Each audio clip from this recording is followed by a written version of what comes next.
Hello दोस्तों, मैं ऋषि कुमार आप लोग के बीच एक बार फिर से उपस्थित हूँ। आपका चैनल यूट्यूब प्ले विद ऋषि में आपका स्वागत है। आज मैं आप लोग को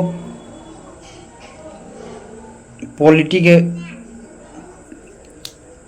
वन लाइनर क्वेश्चन बताऊंगा जो विभिन्न प्रतियोगी परीक्षाओं में पूछा गया है। उसका कलेक्शन लाया हूँ और उसका क्वेश्चन के साथ पूरा एक्सप्लेनेशन करूँगा। दोस्तों, ये जो है 300 क्वेश्चन का एक संग्रह है। 300 क्वेश्चन में आप लोग को हर किसी न किसी एग्जाम में आपका इससे बाहर एक भी क्वेश्चन नहीं पूछेगा। दोस्तों, ये 300 क्वेश्चन नहीं, ये 3000 क्वेश्चन के बराबर होगा दोस्तों, क्योंकि ये हर क्वेश्चन का मैं एक्सप्लेनेशन करते जाऊंगा। जो ऑप्शन दिया है उसको भी एक्सप्लेन करते जाऊंगा।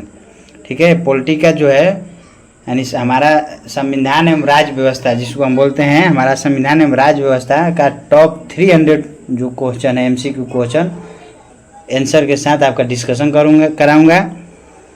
और ये जो क्वेश्चन जो है आपका विभिन्न प्रतियोगी परीक्षाओं में पूछा गया है, उसी का मैं आपको आपके समक्ष रख रहा हूँ।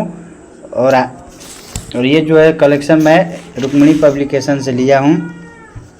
चलिए दोस्तों, तो स्टार्ट करते हैं। चलिए, स्टार्ट करने से पहले आप लोग से रिक्वेस्ट होगा, प्लीज़ चैनल पर आप लोग नए हैं तो चैनल को सब्सक्राइब कीजिए, लाइक कीजिए और शेयर कीजिए। दोस्तों, ज़्यादा से ज़्यादा शेयर कीजिए ताकि इस वीडियो का लाभ मिल सके। ये जो वीडियो है एक रामबाण की तरह साबित हो गया, क्योंकि इसमें 300 जो कलेक्शन है आपका 3000 के बराबर होगा। दोस्तों, केवल नाम का 300 है, लेकिन यह 3000 के बराबर होगा। मैं क्वेश्चन के साथ एक्सप्लेनेशन करूँगा। चलिए, तो स्टार्ट करते हैं। पहला क्वेश्चन है दोस्तों, देखिए फर्स्ट क्वेश्चन देखिए, भारतीय संविधान एवं राज्य व्यवस्था विभिन्न प्रतियोगी परीक्षा में पूछे गए प्रश्नों का संकलन है और ये मैं रुक्मिणी पब्लिकेशन से लिया हूँ। चलिए, तो शुरू करते हैं। देखिए, पहला क्वेश्चन है आपका,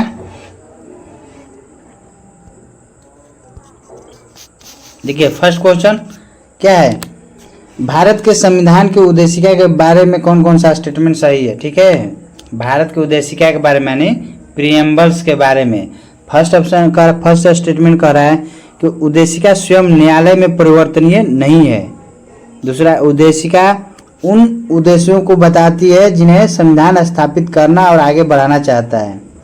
उद्देशिका उस स्रोत को इंगित करती है जहां से संविधान अपना प्राधिकार प्राप्त करता है। देखिए दोस्तों, उद्देशिका जो है प्रीएम्बल्स जो है प्रस्तावना जो है प्रस्तावना के बारे में निम्नलिखित में से कौन सा कथन सही है। तो उद्देशिका क्या है, फर्स्ट स्टेटमेंट करें कि स्वयं न्यायालय में परिवर्तनीय नहीं है, यह स्टेटमेंट सही है।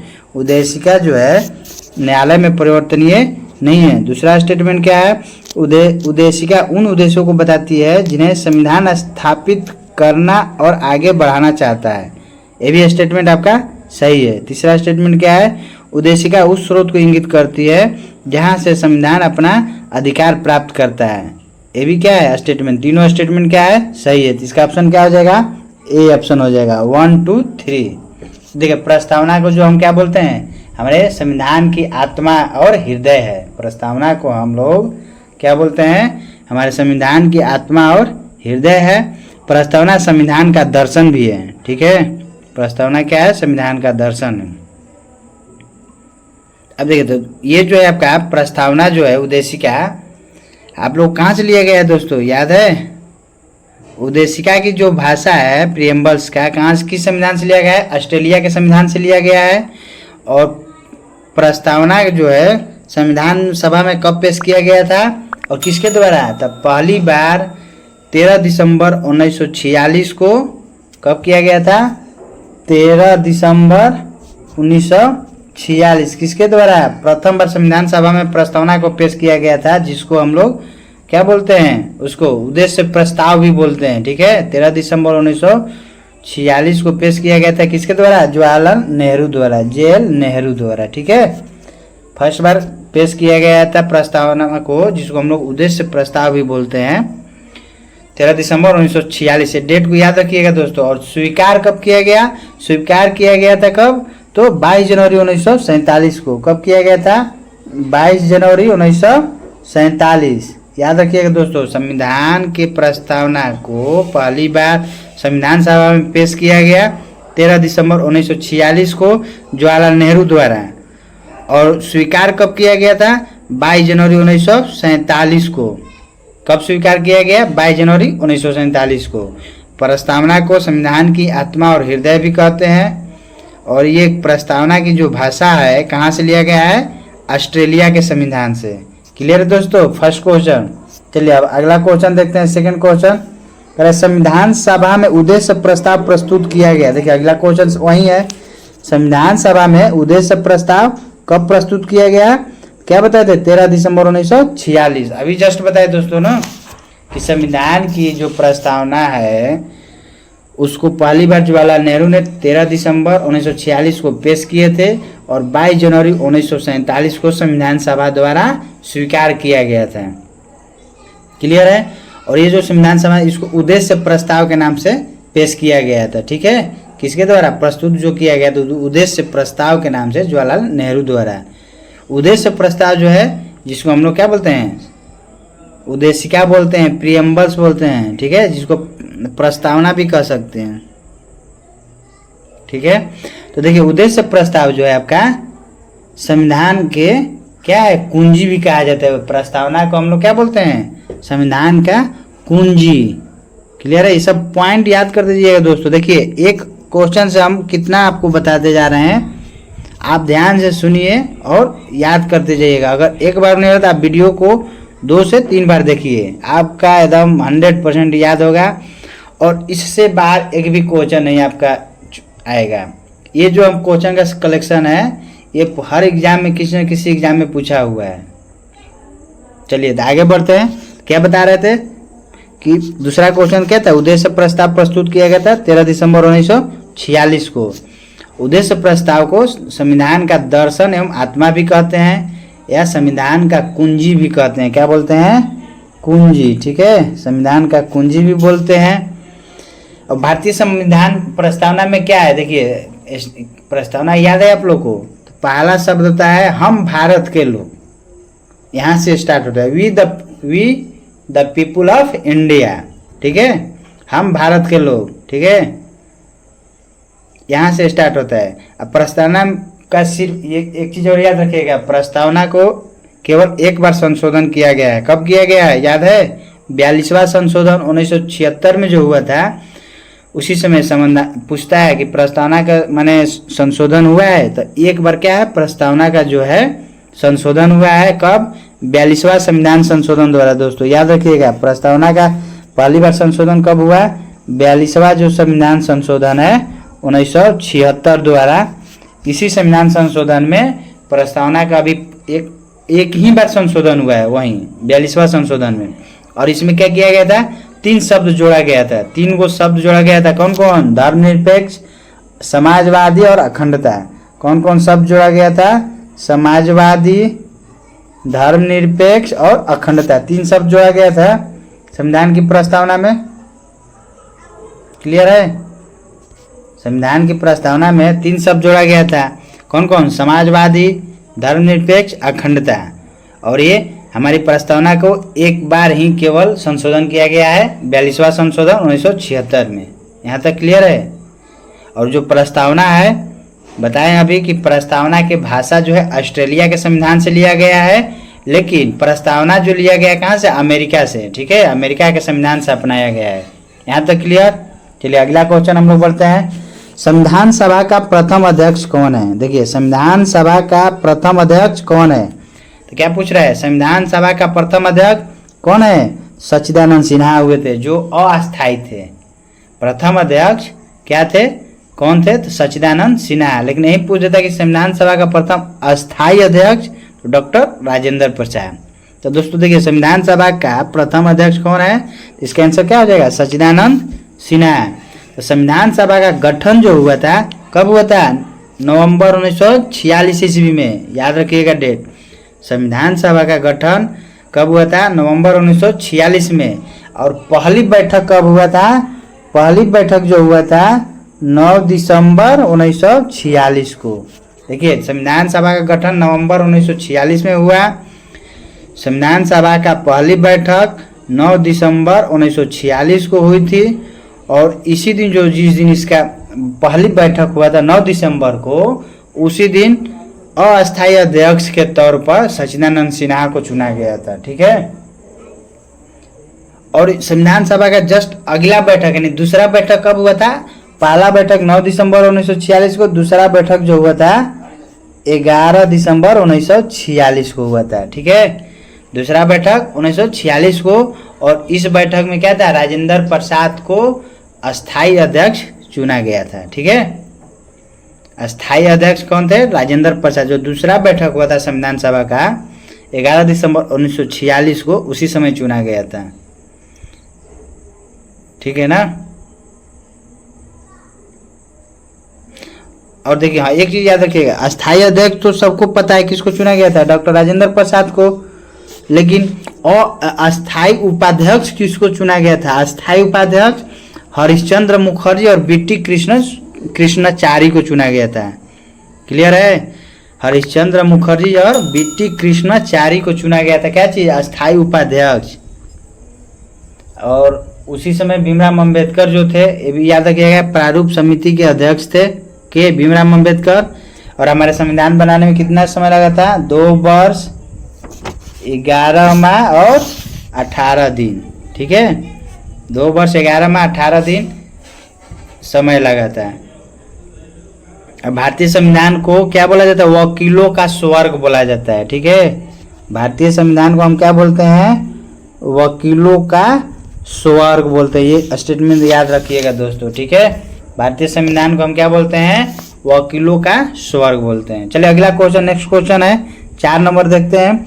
करे किस भारत परिषद अधिनियम द्वारा भारत में ब्रिटिश सरकार द्वारा सांप्रदायिक निर्वाचन प्रणाली का प्रारंभ हुआ? तो क्या पूछ रहा है? सांप्रदायिक निर्वाचन प्रणाली कब प्रारंभ हुआ था? कब प्रारंभ हुआ था? तो 1919 के अधिनियम, भारत परिषद अधिनियम द्वारा। तो आंसर क्या हो जाएगा दोस्तों? देखिए 1919 का जो है मार्ले मिंटो सुधार अधिनियम जो आया था, उसको हम बोलते हैं मार्लो मिंटो सुधार भी कहते हैं। 1909 का भारत परिषद अधिनियम जो आया था, उसको हम मार्ले मिंटो सुधार अधिनियम भी बोलते हैं दोस्तों। तो ये जो 1909 का आया था जो भारत परिषद अधिनियम, इसी अधिनियम में क्या है? सांप्रदायिक निर्वाचन प्रणाली प्रारंभ किया गया था। ठीक है, और इसको मार्ले मिंटो सुधार भी कहा जाता है। जो लॉर्ड मार्ले थे भारत का सचिव, और मिंटो क्या थे? भारत का वायसराय। देखिए जो मार्ले मिंटो जो नाम आता है, ये क्या है? मार्ले मिंटो, 2 गो नाम है। तो पहला जो होता है सचिव होता है, और अंतिम में जो होता है अध्यक्ष होता है। ठीक है, जब भी नाम आएगा आपका 2 गो एक साथ, क्या होगा? पहला जो होता है सचिव रहता है। ठीक है, अंतिम जो होता है वो अध्यक्ष होता है। तो यहाँ मार्ले मिंटो सुधार अधिनियम 1909 में आया था, जो सांप्रदायिक निर्वाचन प्रणाली लाया था। ठीक है, और इसमें जो लॉर्ड मार्ले जो थे क्या थे? भारत सचिव थे, और लॉर्ड मिंटो जो थे भारत का वायसराय थे उस समय। ठीक, तो इसमें क्या था? तो इस अधिनियम में जो था मुसलमानों के लिए पृथक निर्वाचन का अधिकार दिया गया था, यानी मुसलमानों के लिए अलग से अधिकार मिला था। ठीक है, निर्वाचन के लिए। इसलिए लॉर्ड मिंटो को हम क्या बोलते हैं? Lord Minto. मिंटो क्या थे? वायसराय थे, इसलिए इनको हम बोलते हैं क्या चीज? सांप्रदायिक निर्वाचक का जनक, सांप्रदायिकता का जनक भी बोला जाता है। ठीक है, सांप्रदायिकता का जनक कौन हो गए? Lord Minto. क्लियर है? सांप्रदायिकता प्रणाली का जनक कौन हो गए? Lord Minto. और देखिए दोस्तों 1919 के जो भारत शासन पर अधिनियम आया था, वो सांप्रदायिक निर्वाचन का विस्तार इसमें हुआ था। ठीक ना, माने शुरुआत हुआ था सांप्रदायिक निर्वाचन प्रणाली कब आया था? तो हम क्या मारेंगे? टिक करेंगे 1909 टिक करेंगे। ठीक है, कब टिक करेंगे? 1909। लेकिन जो 1919 का अधिनियम आया था, उसमें सांप्रदायिक निर्वाचन को और विस्तार कर दिया गया था। उसमें क्या किया गया था कि सिख, आंग्ल भारतीय और ईसाई को भी अलग से क्या किया गया? पृथक निर्वाचन का अधिकार दिया गया। 1909 में केवल मुसलमानों के लिए पृथक निर्वाचन था, लेकिन जब आपका 1919 का भारत प्रशासन अधिनियम आया, तो उसमें जो था सिख के लिए, ईसाई के लिए और आंग्ल भारतीय के लिए भी अलग से पृथक निर्वाचन का अधिकार दे दिया गया था। और 1919 का जो भारत शासन अधिनियम है, इसको हम लोग क्या बोलते हैं? मॉन्टेग्यू चेम्सफोर्ड सुधार भी कहते हैं। ठीक है, 1919 का जो अधिनियम है क्या बोलते हैं? मॉन्टेग्यू चेम्सफोर्ड सुधार। अब देखिए मॉन्टेग्यू क्या हो गया इसमें? मॉन्टेग्यू जो हो गया सचिव, और चेम्सफोर्ड भारत का वायसराय थे। क्लियर है यहाँ तक? चलिए आगे बढ़ते हैं, 5 नंबर देखते हैं। कह रहा है निम्नलिखित, देखिए निम्नलिखित में से क्या भारत का नागरिक बनने के लिए आवश्यक नहीं है। दोस्तों देखिए क्वेश्चन क्या है, कह रहा है कि निम्नलिखित में से क्या चीज भारत का नागरिक बनने का आवश्यक नहीं है। तो देखिए वंशानुक्रम, जन्म, अधिकृत संपत्ति, देशीकरण। देखिए दोस्तों क्या है, जो आपका भारतीय नागरिकता अगर प्राप्त करना है तो जन्म तो है ही, वंशानुक्रम है ही, देशीकरण है, अधिकृत संपत्ति नहीं है। तो इसका आंसर क्या हो जाएगा? इसका आंसर हो जाएगा अधिकृत संपत्ति, सी ऑप्शन। करेक्ट। कौन सी आवश्यकता नहीं है? तो अधिकृत संपत्ति जो है आवश्यकता नहीं है। क्लियर है? यानी भारतीय संविधान देखिए नागरिकता के बारे में किस भाग में कहा गया है? तो भाग 2 में। ठीक है, नागरिकता किस में है? तो भाग 2 में। ठीक, और भाग 2 में क्या है? और अनुच्छेद कहाँ से कहाँ तक? 5 से 11 तक जो अनुच्छेद है इसमें क्या है? नागरिकता के बारे में बताया गया है। हमारे संविधान में टोटल 22 को भाग है और लगभग 400 के आसपास क्या है? अनुच्छेद है, 450 के आसपास। ठीक है, तो भाग 2 में जो है भारतीय नागरिकता का प्रावधान है और अनुच्छेद 5 से 11 के बीच में नागरिकता के बारे में बताया गया है। क्लियर? नागरिकता अधिनियम 1955 में जो आया था उसके तहत भारत की नागरिकता प्राप्त करने के लिए कितने प्रकार का प्रावधान है? तो 5 प्रकार का प्रावधान था। कौन कौन प्रावधान था? तो याद रखिए, देखिए जो भारत जो है नागरिकता अधिनियम 1955 जो है सिटीजनशिप एक्ट ऑफ 1955, तो क्या क्या उसमें था? तो पहला था जन्म के आधार पर नागरिकता मिलता था, दूसरा वंश के आधार पर, तीसरा पंजीकरण के द्वारा, चौथा देशीकरण द्वारा और 5 में भारत के राज्य क्षेत्र में मिलने से नागरिकता मिलती है। ठीक है, मान लीजिए कोई क्षेत्र दूसरा देश का भारत में अगर मिल गया तो वहाँ के लोगों को भारत की नागरिकता दे दी जाती थी। ठीक है, जन्म के आधार पर तो नागरिकता मिलता ही है, वंश के आधार पर, पंजीकरण रजिस्ट्रेशन द्वारा और देशीकरण द्वारा, ये सब के द्वारा क्या है? आपकी नागरिकता मिलती है। ठीक है, और नागरिकता संबंधी कानून जो बनाया जाता है किसके पास है? संसद के पास है। नागरिकता संबंधी जैसे देखिए आया था ना 2019 में जो एनआरसी जो लागू होने वाला था, और आपका आया था कि जो बांग्लादेश, पाकिस्तान, अफगानिस्तान, इस सब का जो है अल्पसंख्यक को मुसलमान छोड़ के जो नागरिकता देने का था प्रावधान आया था। तो ये सब जो है नागरिक संबंधित कानून, नागरिकता संबंधित कानून का संशोधन जो है कौन करता है? संसद करता है। किस अनुच्छेद के तहत दोस्तों होता है? अनुच्छेद 11। याद रखिएगा दोस्तों, अनुच्छेद 11 के तहत संसद को शक्ति है कि नागरिकता संबंधित नियम कानून बना सकता है। क्लियर है? तो 2019 में क्या आया था? पाकिस्तान, बांग्लादेश, अफगानिस्तान में अल्पसंख्यक समुदाय के हिंदू, सिख, बौद्ध, जैन, पारसी, ईसाई, इस सबको नागरिकता देने का प्रावधान आया था ना। तो नागरिकता संबंधी जो भी अधिनियम है, कानून है, वो शक्ति किसके पास है बनाने का? संसद के पास है। किस अनुच्छेद के तहत? अनुच्छेद 11 के तहत। क्लियर है? और भारतीय संविधान के भाग 2 में नागरिकता के बारे में बताया गया है और अनुच्छेद 5 से लेके 11 तक। क्लियर है? चलिए अगला क्वेश्चन देखते हैं। देखिए अगला क्वेश्चन क्या है? कह रहा है कि 6ठा नंबर क्वेश्चन कि कौन से मूल अधिकार केवल भारतीय नागरिकों को उपलब्ध है। देखिए मूल अधिकार सबसे पहले याद रखिए कि दोस्तों मूल अधिकार कितने हैं? मूल अधिकार हमारे संविधान में कितना दिया गया है? पहले 7 था, अब कितना हो गया? 6 हो गया दोस्तों। इस बात को याद रखिए, हमारे संविधान में मूल अधिकार, मौलिक अधिकार कितना है? 6 है। और मौलिक अधिकार जो है संविधान के भाग 3 में वर्णित है। ठीक है, और अनुच्छेद कहाँ से कहाँ तक? मौलिक अधिकार जो है भाग 3 में वर्णित है और अनुच्छेद किससे? 12 से लेके 35 तक है। क्लियर? मौलिक अधिकार जो है भाग 3 और अनुच्छेद 12 से लेके कहाँ तक? 35 तक जो है मौलिक अधिकार के बारे में वर्णित है। ठीक है, इसमें आपका क्वेश्चन है कि कौन कौन सा मौलिक अधिकार जो केवल भारतीयों को उपलब्ध है। तो दोस्तों याद रखिएगा, देखिए भारतीयों को उपलब्ध कौन कौन सा है, 15, 16, 16 के बाद 19, इसके बाद 29, 30। याद रखिएगा दोस्तों कौन कौन सा है, 15, 16 लगातार है, इसके बाद 19, 29, एक बाद 30, 29, 30 लगातार, 15, 16, बीच में एगो 19 आ गया। ये जो है आपका अधिनियम नागरिकता संबंधी जो है मौलिक अधिकार जो है केवल भारत को ही, भारत के नागरिकों को प्रदान किया जाता है, विदेशी नागरिकों को या अदर देश के नागरिकों को नहीं दिया जाता है। क्लियर है? तो अनुच्छेद जो है कौन कौन है, 15, 16, 19, 29, 30। क्लियर? और जो भाग 3 जो है, भाग 3 में भारत के मौलिक अधिकारों के बारे में बताया गया है, और अनुच्छेद 12 से लेके 35 तक। और देखिए देखो एक क्वेश्चन पूछता है कि भारत के संविधान के किस भाग को संविधान का मैग्ना कार्टा कहा जाता है, तो भाग 3 को। ठीक है, भाग 3 को, यानी कहने मतलब क्या, मौलिक अधिकार को,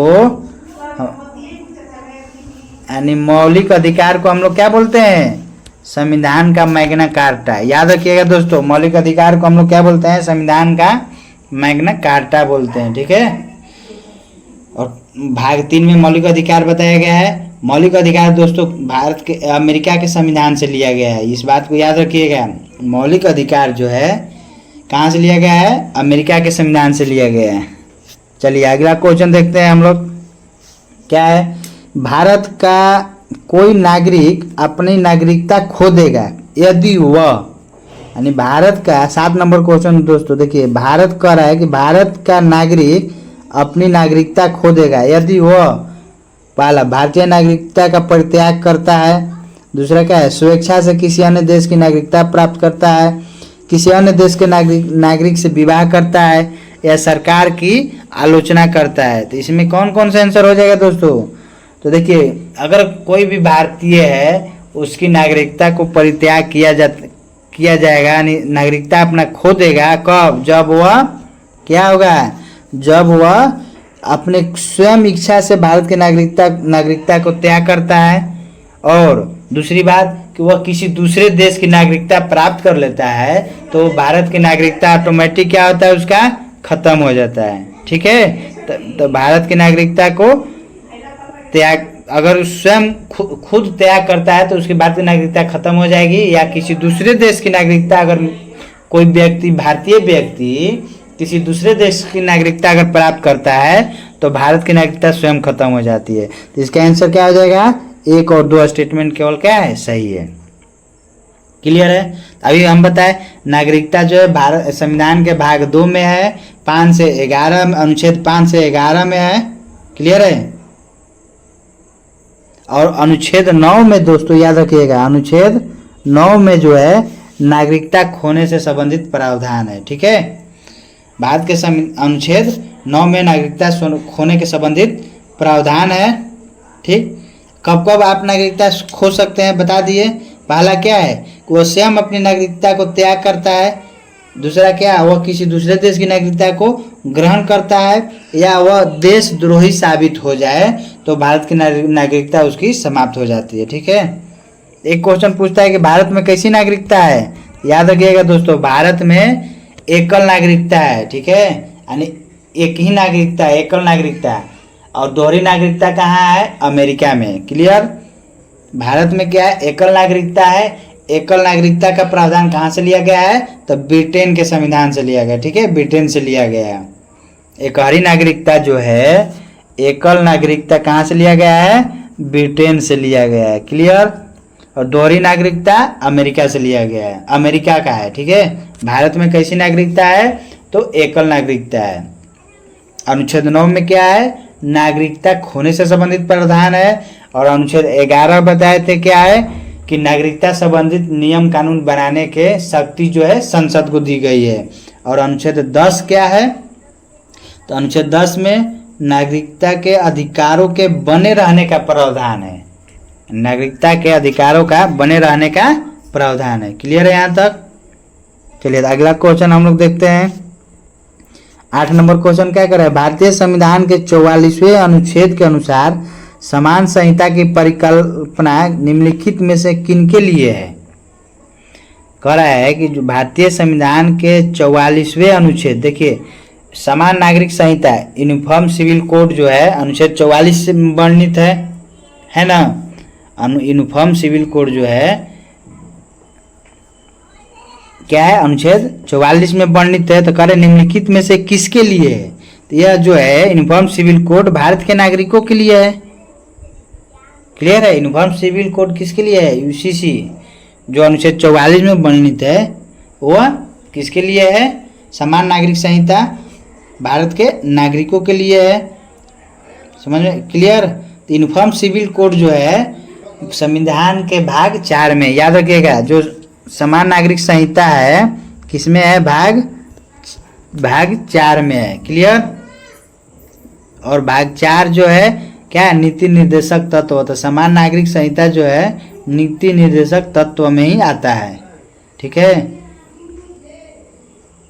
तो अभी जो है समान नागरिक संहिता जो है कहाँ लागू है, गोवा में, दोस्तों याद रखिएगा। और सिविल, ये जो समान नागरिक संहिता जो है सिविल कोड लागू करने के लिए क्या है, सुप्रीम कोर्ट बार बार निर्देश देता है। ठीक है। और राजनीतिक जो है अपने इच्छा शक्ति के अभाव में से लागू नहीं किया जा रहा है। ठीक ना, राजनीतिक इच्छा की वजह से हर जगह लागू नहीं किया जा रहा है। यह जो है एकमात्र राज्य जो है गोवा जो है वहाँ पर जो है यूनिफॉर्म सिविल कोड लागू है, अनुच्छेद 44 जो है लागू है। ठीक है। अब चलिए नेक्स्ट क्वेश्चन देखते हैं दोस्तों। 9 नंबर करे क्या है, आज़ादी के बाद भाषा के आधार पर भारत के राज्यों का पुनर्गठन किस वर्ष हुआ है। देखिए आज़ादी के बाद भाषा के आधार पर राज्यों का पुनर्गठन कब हुआ था, तो 1956 में। कब हुआ था, 1956 में। देखिए दोस्तों इस 8 नंबर का आंसर क्या हो जाएगा, नागरिक के प्रति लागू होगा। और आज़ादी का भाषा के आधार पर राज्यों का पुनर्गठन 1956 में हुआ था। राज्य पुनर्गठन आयोग बनाया गया था 1956 में। ठीक है। जब राज्य पुनर्गठन आयोग बना था 1956 में, तो उस समय भारत में कितने राज्य था, 14 राज्य और 6 केंद्र शासित प्रदेश। दोस्तों याद रखिएगा कितने राज्य थे, 14 गो राज्य थे। ठीक। और 6 गो केंद्र शासित प्रदेश। राज्य पुनर्गठन कब किस वर्ष हुआ था, भाषा के आधार पर 1956 में। और भाषा के आधार पर गठित होने वाला पहला राज्य कौन सा है, आंध्र प्रदेश। याद रखिएगा। क्लियर है। 1 नवंबर 1956 को जो हुआ था राज्यों का पुनर्गठन हुआ था। कब हुआ था, 1 नवंबर 1956। पूरा डेट याद रखिएगा, 1 नवंबर 1956 को भाषा के आधार पर पहला गठित होने वाला राज्य कौन सा है, तो आंध्र प्रदेश है। उस समय जो राज्य पुनर्गठन आयोग बना था तो कितने राज्य था, 14 राज्य और 6 केंद्र शासित प्रदेश। क्लियर है, यहां तक क्लियर है। चलिए, तो भाषा के आधार पर पहला राज्य बना था आंध्र प्रदेश। कब बना था, 1953 में, अक्टूबर 1953 में। क्लियर है। और आंध्र प्रदेश को फिर अलग किया गया था 2 जून 2014 को। ठीक। चलिए अगला क्वेश्चन देखते हैं, 10 नंबर। देखिए दोस्तों 10 नंबर क्या है, कह रहा है कि एक भारतीय राज्य के रूप में बिहार बना।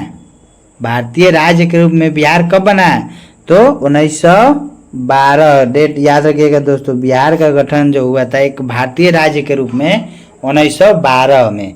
इससे पहले क्या था, उड़ीसा, बंगाल, बिहार सब क्या था, एक साथ था। ठीक ना। और ब्रिटेन के जो राजा था जॉर्ज पंचम। और देखिए बिहार अलग कब हुआ था, बंगाल से। देखिए बंगाल से अलग हुआ था 1912 में। पहले बंगाल, बिहार, उड़ीसा ये सब क्या था, एक ही राज्य था। जब आपका दिल्ली दरबार हुआ था 1911 में, किसके लिए, ब्रिटेन के जो राजा थे कौन, जॉर्ज पंचम और रानी मेरी, ये दोनों के स्वागत के लिए दिल्ली दरबार हुआ था 1911 दिसंबर 12 दिसंबर 1911 में। जो है दिल्ली दरबार में जॉर्ज पंचम ने बंगाल से बिहार को अलग करने की घोषणा की थी। देखिए घोषणा कब हुआ था, घोषणा कहेगा तो 12 दिसंबर 1911 को हुआ था। घोषणा हुआ था बिहार को अलग करने के लिए। कहाँ से घोषणा हुआ था, तो दिल्ली दरबार से, ठीक है। किसने किया? जॉर्ज पंचम ने किया। और गठित कब हुआ? मैंने घोषणा हो गया 1911 में ही, 12 दिसंबर 1911 को। और 22 मार्च, डेट याद रखिएगा, 22 मार्च 1912 को, सॉरी 22 मार्च 1912 को क्या हुआ? बंगाल से बिहार को अलग बनाने के लिए अधिसूचना जारी कर दिया गया था, ठीक है। इसलिए हम लोग 22 मार्च को बिहार दिवस मनाते हैं, क्लियर है। और 1 अप्रैल 1912 से बिहार जो विधिवत रूप से अस्तित्व में आ गया था। अब कहेगा कि अगर देखिए घोषणा कब हुआ, तीनों डेट याद रखिएगा दोस्तों। घोषणा कब हुआ? घोषणा हुआ कब? 12 दिसंबर 1911 को। अधिसूचना कब जारी कर दिया गया? तो अधिसूचना जारी हुआ कब? 22 मार्च 1912 को, क्लियर। और विधिवत रूप से अस्तित्व में कब आया? अगर पूछ दिया क्वेश्चन कि बिहार जो है विधिवत रूप से राज्य का अस्तित्व में कब आया, तो 1 अप्रैल 1912 को, क्लियर है। 1 अप्रैल 1912 को बिहार जो है विधिवत रूप से राज्य के रूप में अस्तित्व में आया, क्लियर। और 1 अप्रैल 1936 को उड़ीसा भी क्या हुआ? अलग हो गया था बिहार से। और 15 नवंबर 2000 को झारखंड अलग हुआ बिहार से। देखिए 1912 में बिहार अलग हुआ बंगाल से। और 1 अप्रैल 1936 को उड़ीसा अलग हुआ बिहार से। और 15 नवंबर 2000 को क्या हुआ? झारखंड अलग हो गया बिहार से, क्लियर है दोस्तों। तो देखिए दोस्तों आज यहीं तक रखते हैं। 10 क्वेश्चन आप लोग देखिए, 10 क्वेश्चन से हम आपको कितना 100 क्वेश्चन बता दिए। इसी तरह ये सीरीज आपका चलता रहेगा। टोटल 300 क्वेश्चन का मैं डिस्कशन कराऊंगा। और ये आप वीडियो को 2 बार देख लीजिए, तो आपका एक भी क्वेश्चन नहीं छूटेगा, क्लियर है। चलिए आज यहीं पर रखते हैं, आज 10 ही क्वेश्चन। फिर मिलते हैं नेक्स्ट वीडियो में, इससे आगे फिर आगे डिस्कशन करेंगे। चलिए दोस्तों, तो और आप लोग से रिक्वेस्ट होगा प्लीज़ चैनल पर नए हैं तो चैनल को लाइक कीजिए, सब्सक्राइब कीजिए और ज़्यादा से ज़्यादा शेयर कीजिए। धन्यवाद।